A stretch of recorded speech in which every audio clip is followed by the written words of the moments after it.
శ్రీ జలేశ్వరాలయ అభివృద్ధి పనులకు మీరు భూరి విరాళాలు అందించండి. స్వామివారి కృపకు పాత్రులు కండి.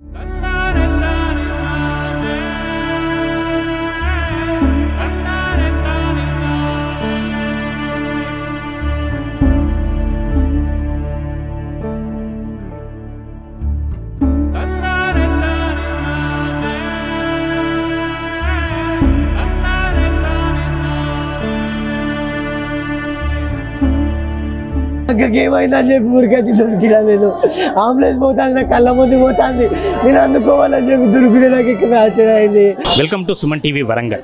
మనం వరంగల్లోని క్యూర్వెల్ ఆసుపత్రిలో ఉన్నాం. వరంగల్లో ఒక ప్రసిద్ధమైన ఆసుపత్రిలో ఇదొకటి. అయితే గత కొద్ది రోజులుగా అది చిన్న హాస్పిటల్ అయినా పెద్ద హాస్పిటల్ అయినా కూడా మొత్తం మీద ఠాగూర్ సినిమాలోని సన్నివేశాలు రిపీట్ అవుతున్నాయి.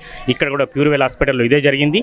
దీనికి సంబంధించిన వివరాలు విశేషాలు ఒకసారి చెప్పాల్సి వస్తే స్థానికంగా అంటే పీసర అత్తగారు తర్వాత గవిచర్ల ప్రాంతానికి సంగం మండలం గవిచర్ల ప్రాంతానికి చెందిన ప్రవల్లిక అనే అమ్మాయి ఇది రెండవ డెలివరీ. ఇంతకుముందు ఒక బాబు ఉన్నాడు, ఒక 6 సంవత్సరాల బాబు. ఇప్పుడు రెండవ డెలివరీ కోసం ఈ ఆసుపత్రిని రెగ్యులర్గా వాళ్ళు తల్లిదండ్రులు కాంటాక్ట్ చేస్తున్నారు. రెండవ డెలివరీకి సంబంధించి కూడా 2 రోజుల క్రితం ఆదివారం సాయంత్రం ఈ ఆసుపత్రిలో చేర్చారు. చేర్చిన తర్వాత కూడా హాస్పిటల్ నుంచి కూడా డాక్టర్ హేమ ఇక్కడ ఎవరు కూడా పెద్దగా సమాచారం సరైన ఇన్ఫర్మేషన్ లేదు. చేరిన తర్వాత డెలివరీ కోసం తీసుకెళ్లారు. బాగానే అయిందని చెప్పారు.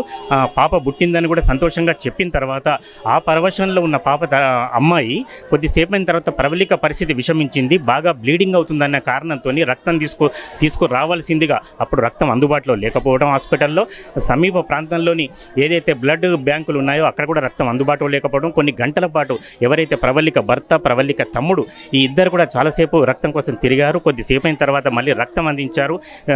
చిన్న చిన్న టెక్నికల్ కారణాలతోని శరీర సాంకేతిక కారణాలతోని ఇబ్బంది పెట్టారు. అప్పటికే అమ్మాయి చనిపోయిందని బంధువులు భావిస్తున్నారు. కానీ బాగానే ఉన్నదని వాళ్ళు నమ్మించారని వీళ్ళు ఆరోపిస్తున్నారు. అక్కడి నుంచి ఇక్కడ విశేషం ట్విస్ట్ ఏమిటంటే ఏదైతే క్యూర్వెల్ హాస్పిటల్ ఉన్నదో క్యూర్వెల్ ఆసుపత్రి డాక్టర్ హేమ కావచ్చు, ఆసుపత్రి యాజమాన్యం కావచ్చు, బంధువులకు ఏమీ చెప్పలేదు. కేవలం సినిమాల్లాగా హడావిడి చేయడం, తర్వాత ఇంకా కొన్ని పైసలు కట్టించడం, తర్వాత రక్తాన్ని తెప్పించడం ఇక్కడి వరకు జరిగింది. చివరకు నిన్న రాత్రి అంటే సోమవారం రాత్రి మళ్ళీ హుటాహుటిన ఎవరైతే పేషెంట్ ఆపదలో ఉంటే బంధువులకు తప్పనిసరిగా ఇన్ఫర్మేషన్ ఇస్తారు, లేదా బంధువులను తోడుకొని వేరే హాస్పిటల్కి వెళ్తారు. కానీ ఇక్కడ మాత్రం విశేషం ఏంటంటే బంధువులు ఎవరికి చెప్పలేదు, బంధువులను ఎవరిని వెంట పంపించలేదు. క్యూర్వెల్ ఆసుపత్రి యాజమాన్యం మాత్రమే అంబులెన్స్ను సిద్ధం చేసి స్థానికంగా హనుమకొండలో ఉన్న ఏకశిల మ్యాక్స్ కేర్ హాస్పిటల్కి తరలించారు. అప్పటికే బంధువుల ఆరోపణ ఏంటంటే మాకేమి ఇన్ఫర్మేషన్ ఎందుకు చెప్పలేదు, ఎలాంటి సమాచారం ఎందుకు ఇవ్వలేదు, సమాచారం ఇచ్చిన తర్వాత కూడా అసలు అక్కడికి ఆమె విగతజీవిగా ఉంది కానీ మాకు చెప్పకుండా తరలించారు, ఇదంతా కూడా ఒక సినిమాల్లాగా నాటకం ఆడారని మ్యాక్స్ కేర్ వెళ్ళిన తర్వాత అక్కడి వైద్యులు అప్పటికే దాదాపుగా చనిపోయినట్లుగా ధృవీకరించారు. దీంతో మళ్ళీ పోస్ట్ మార్టానికి ప్రవళిక మృతదేహాన్ని పంపించారు. పుట్టిన పాప మాత్రం ఇప్పుడు ఈ క్యూర్వెల్ ఆసుపత్రిలోనే ఉంది, అంటే క్యూర్గా ఉంది. కానీ ఇటువంటి పరిస్థితులలో ఇంకా మరో విశేషం ఏమిటంటే ఆ అబ్బాయి తమ్ముడు ఎవరైతే ఉంటారో ఆయన మెడికల్ రిప్రజెంటేటివ్గా పనిచేస్తున్నారు, హైదరాబాద్ నుంచి వచ్చారు. ఇదంతా హడావిడి చూసి ఆయనకి ఏమీ అర్థం కాకుండా అకస్మాత్తుగా పరిగెత్తుకొని వస్తే మెట్ల మించి దూకి కింద పడడం జరిగింది. అతని కాలు ఫ్రాక్చర్ అయింది. దాదాపు 2 నెలలు విశ్రాంతి తీసుకోవాల్సిన పరిస్థితి. ఒకవైపు ఆ అమ్మాయి అంటే ఎవరైతే ఇంట్లో గృహిణి ఉన్నారో ఆ ప్రవళిక చనిపోవడం, తర్వాత పాప ఇంకా చికిత్స పొందుతుంటాం. వారి తమ్ముడు ఎవరైతే ఉంటారో ఇంటిని కాపాడాల్సిన వ్యక్తి ఆ తమ్ముడికి ఈ ప్రమాదంలో కాలు విరిగి అడ్డం పడిపోవడం, ఇవన్నీ జరిగినా కూడా యథావిధిగా బిల్లులు కట్టియడం, రక్తం కోసం పంపించడం, ఇంకా ట్రీట్మెంట్ చేస్తున్నా నమ్మించడం, ఇవన్నీ కాకుండా మ్యాక్స్ కేర్ హాస్పిటల్కి పంపి బంధువులను కూడా ఎవరికి సరైన సమాచారం ఇవ్వకుండా మ్యాక్స్ కేర్ హాస్పిటల్కి పంపించడం ఇది క్యూర్వెల్ హాస్పిటల్ యాజమాన్యం చేసింది. దీంతో బగ్గుమన్నారు చాలా వరకు నిన్నటించి కూడా. ఇవన్నీ వీళ్ళ అర్థనాదాలు, వీళ్ళ ఆవేదన ఇలా ఉంటే ఇంకా స్థానిక పోలీసులు లేకపోతే స్థానిక పోలీస్ స్టేషన్ సంబంధించిన వ్యక్తులు మాత్రం వీళ్ళెవరిని కూడా లోపలికి రానియకపోవటమే కాకుండా వీళ్ళని దూరంగా పంపించే ప్రయత్నాల్లో వాళ్ళే కూడా పోలీసుల వల్ల చాలా ఇబ్బందులు పడ్డారు.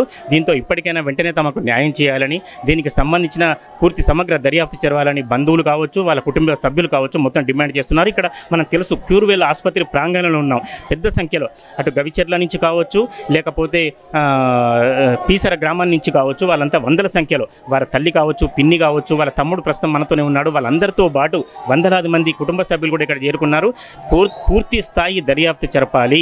అసలు ఎందుకు బ్లీడింగ్ అయింది, బ్లీడింగ్ అయిన విషయాలు మాకెందుకు చెప్పలేదు, దాదాపు 2 గంటలు చికిత్స చేస్తున్నామని ఎందుకు నమ్మించారు, నమ్మించినప్పుడు ఏం జరుగుతుందనేది పేషెంట్ ఎప్పుడైతే ఆరోగ్య పరిస్థితి మాకు చెప్పాలి, కానీ అటువంటి ఏం చెప్పలేదు. ఇవన్నీ అయిపోయిన తర్వాత మ్యాక్స్ కేర్ హాస్పిటల్ తరలించినప్పుడు ఏం జరుగుతుంది, తరలించిన తర్వాత కూడా మా బంధువులకు ఎందుకు చెప్పలేదు, బంధువులను వారి వెంట ఎందుకు పంపించలేదు అని వాళ్ళు ప్రధానంగా ఆరోపిస్తున్నారు. మరి ఈ ఆరోపణలకు పూర్తి స్థాయిలో క్యూర్వెల్ హాస్పిటల్ యాజమాన్యం జవాబు చెప్పాల్సిన అవసరం ఉంది. తెలిసింది ఏం జరిగిందో చెప్పండి. పాప పేరు చెప్పండి. నా బిడ్డ పేరు పరవలిక. నా బిడ్డను రేపు 10వ తారీఖు తీసుకురాలి, ఆపరేషన్ చేస్తా అన్నది. ఈ హాస్పిటల్నే 10వ తారీఖు దాటద్దు, పేగు మెడకేసుకొని ఉన్నది. అబ్బాయో అమ్మాయో నేను 10వ తారీఖు లోపు నేను ఆపరేషన్ చేసి నేను తీస్తా అన్నది. అంటే నేను నా బిడ్డను 10 గంటలకు నేను 9 తారీఖే తీసుకొచ్చిన. 9 తారీఖు తీసుకొని వస్తే ఆ నైట్ ఈడ పండుకున్నాం. నిన్న తెల్లారంగా నా బిడ్డకు బట్టలు వేసిండ్లు, లోపలి తీసుకుపోయిండ్లు. 9:30కు తీసుకుపోయిండ్లు నా బిడ్డను. 9:30కు తీసుకుపోయిన వాళ్ళు నా బిడ్డ తీసుకుపోతా అంటే అమ్మ బాయ్ అని చెప్పుకుంటా పోయింది, కొడుకు బాయ్ అని చెప్పుకుంటా పోయింది. నవ్వుకుంటా కిచ్చరా బిడ్డ. నా బిడ్డ 24 ఏండ్లే. తొలచూరు కాన్పు గుట్ట కింద కాన్లు అయింది నా బిడ్డ. ఆయన కొడుకు ఇగో ఈ కాన్పు 2వ కాన్పు. ఇప్పుడు కూడా అందుకే తీసుకుపోతాను. లోబడి పోయినాక ఆపరేషన్ చేసిండ్రు. 2-3 గంటల సేపు అయినా పాపని తీసుకొత్తలేరు. నా బిడ్డ వత్తలేదు అని నేను డోరు గుద్దుడు అడిగిపోయి, నువ్వు పో, నీ బిడ్డకు ఆపరేషన్ చేయలే, ఇంకా కొత్త డాక్టర్ రాలే, మేము ఆడ ఆపుతానం అన్నారు. నా బిడ్డని ఇంతసేపు ఆపుతాను అని ఆడికి నేను ఏడ్చుకుంటా ఊకే డోరు గుద్దుకుంటా ఆడ నిలబడ్డా. నా బిడ్డకు కొత్త డాక్టర్ వచ్చిండని చూదిచ్చిండ్లో. నా బిడ్డని చేసినాం, ఆపరేషన్ చేసినాం అన్నారు. మా బిడ్డని తీసుకుని నా మనవరాలను తీసుకొచ్చి మా అల్లుని చేతిలో పెట్టిండ్రు. నా బిడ్డ ఎట్లున్నది, మంచిగా ఉన్నదా అన్న. నీ బిడ్డ బాగానే ఉన్నది, కాకుండా ఆపరేషన్ చేయనా మరి ఇట్లనే అన్నది. చేయండి మేడం ఆయన మా అల్లుడు చెప్పిండు. చేస్తానన్నది, బాగున్నది, మంచిగా ఉన్నది, చేస్తా అన్నది. ఇంత లేటుగా ఎందుకు అవుతుంది నా బిడ్డ కన్నా అంటే, నీ బిడ్డకు పేగులు సదిరి కుట్లెత్తాను, మత డాక్టర్ రాలేదు, లేట్ అయింది అన్నది. అన్నాక నా బిడ్డ 4 గంటలకి ఇతనికి తీసుకొచ్చింది. 2 గంటల 2 అవుతుంది ఇతనికి తీసుకొచ్చింది.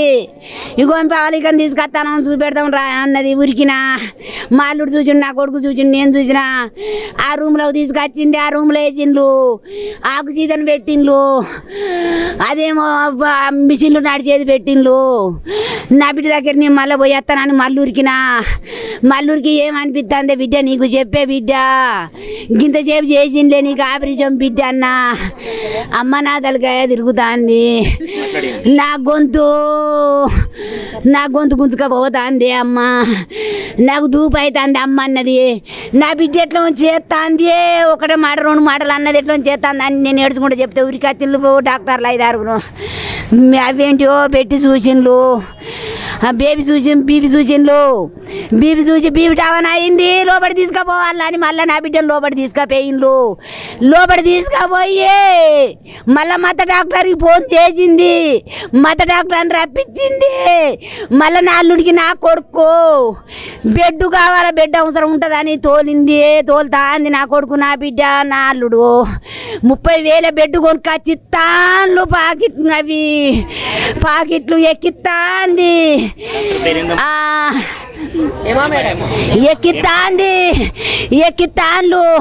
ఎక్కిస్తాండు నా బిడ్డకు పోతాంది అని చెప్తాంది బెడ్డు.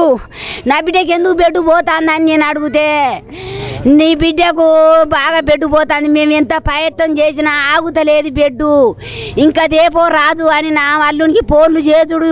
ఒకటే ఫోన్లు చేసి నా అల్లుడు నా కొడుకురికి పోయి తెచ్చుడు.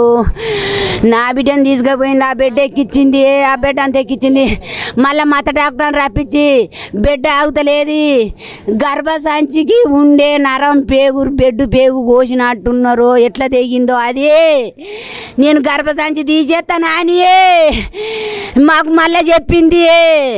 మీరు ఇంకా బెడ్ దేపోలి గర్భసంచి తీసేస్తేనే బెడ్ ఆగుతుంది అన్నది. మరి గర్భసంచి తీసేస్తే నా బిడ్డకి ఏమన్నా పాపలో ఉంటుందా అని అడిగినాం. నా బిడ్డకి ఏమన్నా అవుతుందా అని అడిగినాం. మాకు చూపెడతలేవు నా బిడ్డనన్న నేను ఊకే గోడ కాడికి పోయి చెవులు ఆనబెట్టింటాను నా బిడ్డ అప్పుడేమన్నా నేను వస్తుందా అని నా బిడ్డను ఏం చేస్తాను అని లక్షలు అయినా మంచిదే ₹1,00,00,000 అయినా పెట్టుకుంటామని చెప్పిన నేను వీళ్ళ చెల్లెను నేను చిన్నమ్మను పరావళికని చిన్నమ్మను ₹1,00,00,000 అయినా పెట్టుకుంటాం కానీ పానం బతకాలని మొత్తుకున్నాం మేము మొత్తుకున్నా కానీ నాది అని అని చెప్పింది నాకు ఆమెకి ఏం కాదని చెప్పింది నేను వచ్చినాక అన్నీ చెప్పింది లాస్ట్కి ఏమన్నది నేను చేసే ప్రయత్నం చేసినా నేనేం చేయాలన్నది లాస్ట్కు అంబులెన్స్ ఎక్కించినాక ఏమా డాక్టరే ఆల్రెడీ ఆమె పేక్ కట్ చేసిర్రు. విషాదం ఏమిటంటే ప్రవళిక సోదరుడు ప్రవీణ్ కూడా ఇక్కడ ఉన్నారు. అక్క మరణాన్ని అంటే అక్క జరిగిన సంఘటనను జీర్ణించుకోలేక ఆయన బంగ్లా నుంచి దూకడం కానీ హడావిడిలో చాలా ఇబ్బంది పడడం జరిగింది. మనం ప్రత్యక్షంగా చూడొచ్చు. కాలు కట్టితోనున్న ప్రవీణ్ ఈ బాధను ఈ వేదనను కూడా ఎవరు తీర్చలేని పరిస్థితి. వాళ్ళ బంధువులంతా కూడా ఇక్కడే ఉన్నారు. ఒకసారి ప్రవీణ్ మాటల్లోనే అసలు ఏం జరిగింది అనేది ఆయన అడిగి తెలుసుకుందాం. మొన్న 8 గంటలకి హాస్పిటల్కి తీసుకొని వచ్చిండ్రు. నా అమ్మను ఆదివారం రోజు అమ్మ నాన్న ఇద్దరు కలిసి తీసుకొని వచ్చి అడ్మిట్ చేసిండంట. ఆదివారం అదే రోజు నేను హైదరాబాద్లో ఉంటాను. మెడికల్ రిప్రజెంటేటివ్ చేస్తాను. నేను మెడికల్ రిప్రజెంటేటివ్ చేస్తాను. దానికి అడ్మిట్ చేసిరని తెలియగానే నేను హైదరాబాద్ నుంచి రాత్రి వచ్చిన. నేను రాత్రి వచ్చి ఇక్కడ నేను వచ్చినప్పుడు కూడా అక్క మెలకువతోటే ఉంది. తమ్ముడు వచ్చిండు అమ్మ అని చెప్పింది అమ్మతోటి. అమ్మ లేచింది. నేను చూసి పెద్దక్క కూడా చనిపోయింది. అమ్మ తమ్ముడు వచ్చిండని చెప్పింది. వచ్చిన అమ్మ టెన్షన్ పడకూడదు అని చెప్పిన. కింద కూకున్నా. రాత్రి మొత్తం పడుకోలేక అట్లనే కిందనే కూర్చున్నాం బాపు నేను. అందరు ఎవరు పడుకోలే. ఆమె మోషన్స్ అయితేనే మోషన్ టాబ్లెట్లు వేసేయాలని చెప్పింది. మోషన్ టాబ్లెట్లు అవుతున్నాయి, మోషన్ వెళ్ళాలి, అందుకే పడుకోవట్లేమని చెప్పింది. సరే అక్క జాగ్రత్త అని మేము కిందనే ఊకుంటామని చెప్పినాం. తర్వాతకి పడుకొని మొత్తం తెల్లారిన తర్వాతకి పొద్దున 8 గంటలకు ఇప్పుడు తీసుకువెళ్తాం, మేము ఆపరేషన్ చేస్తాం అది అని చెప్పిండ్రు. సరే మేడం ఆపరేషన్ చేస్తా అంటున్నారు కదా, మేడం వస్తే తీసుకువెళ్ళి చేయండి మేడం అని మేము చెప్పినాం. అప్పటి వరకు ఇంకా మా బావ కూడా రాలేదు. తీసుకువెళ్ళిన తర్వాతకి డ్రెస్సింగ్ చేంజ్ చేసి బావ వచ్చినాక ఇట్లా చెప్పేసిండ్రు హాస్పిటల్ ఇట్లా మేము తీసుకువెళ్తున్నామని చెప్పి ఇట్లా చెప్పిండ్రు. ఆయనకి ఇన్ఫామ్ చేసిన తర్వాతకి సరే అని చెప్పి మేము అక్కడే కూర్చున్నాక 10 గంటలకు డెలివరీ అయింది. డెలివరీ అయినాక 10:40కి పాపని బయటికి పంపించారు. 10:50కి అక్క కూడా వచ్చింది. 11 గంటలకు అక్క కూడా మళ్ళీ వేరే వాడికి షిఫ్ట్ చేద్దంటే వచ్చింది. పాపని ముద్దాడుకుంది. నా పాప నాకు ఆడపిల్ల పుట్టిందని మురిచిపోయింది, సంబరపడ్డది. ఫోటో కూడా తీసినాం. మా బావ ఫోన్లో ఉంటుంది. బయటికి తీసుకొచ్చినాక ఫోటో కూడా తీసుకున్నాం.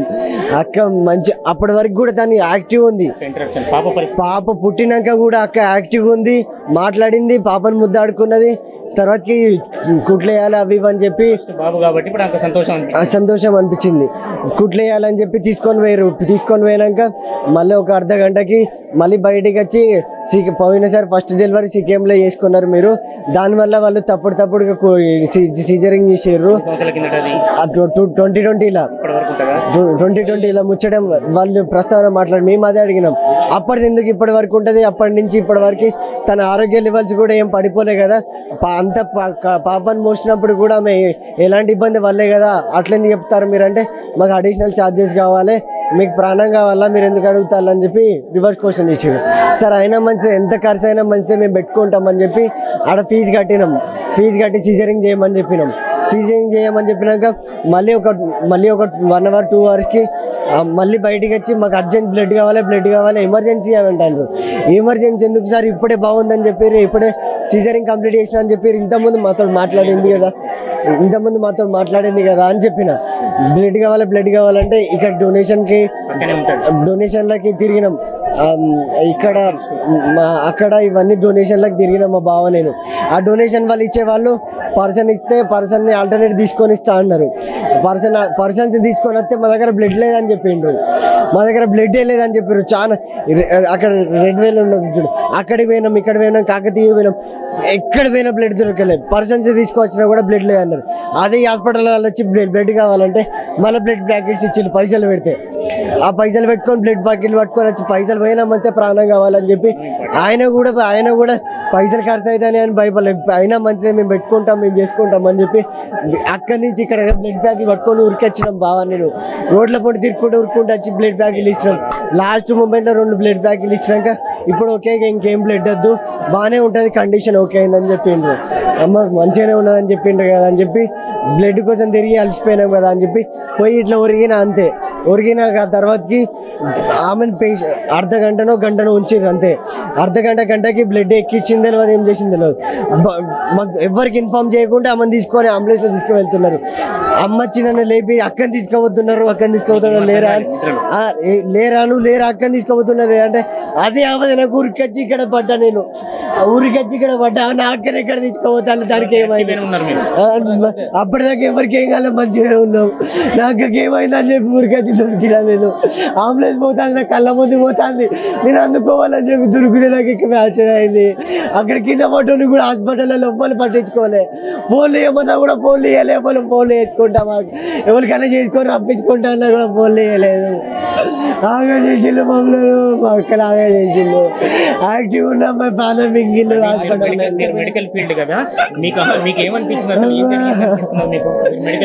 హాస్పిటల్ దౌర్జన్యమే. యాక్చువల్గా మేడం అక్కడ జూనియర్లు చేసిళ్ళు ఆపరేషన్, మళ్ళీ 3 ఆపరేషన్లు చేసిళ్ళంట. ఆ అమ్మాయి కండిషన్ ఏంది, ఒకటి ప్రెగ్నెన్సీ కోసం చేసిళ్ళంట, గర్భసంచి కోసం చేసిళ్ళట, ఇంకొకటి చేసిళ్ళట. అది రాంగ్ స్టిచ్చింగ్ అని చెప్పి 3 ఆపరేషన్లు. అబ్బాయి ఆ పర్సన్ మీద 24 hours చేస్తే పరిస్థితి ఏంది, చచ్చిపోదా తెలిసి కూడా వీళ్ళు ఇంతవరకు ఎవరు మా కళ్ళ ముందుకు రాలేదు, ఎవరు కూడా రావట్లేదు. నిన్న పోలీసు వాళ్ళు కూడా దౌర్జన్యం చేసిళ్ళు. పోలీసు వాళ్ళు మేము మాకు ఇట్లా అన్యాయం జరిగిందని లోపల ఊరుకుంటే ఈ కాలు మీదనే కొట్టి పంపించిళ్ళు నన్ను బయటికి. పోలీసు వాళ్ళే అవలముండలారా ఇక్కడ కుక్కకూర అని అన్నారు మా అమ్మ వాళ్ళని. ఇట్లా పోలీసు వాళ్ళు కూడా దౌర్జన్యం చేసిళ్ళు నిన్న.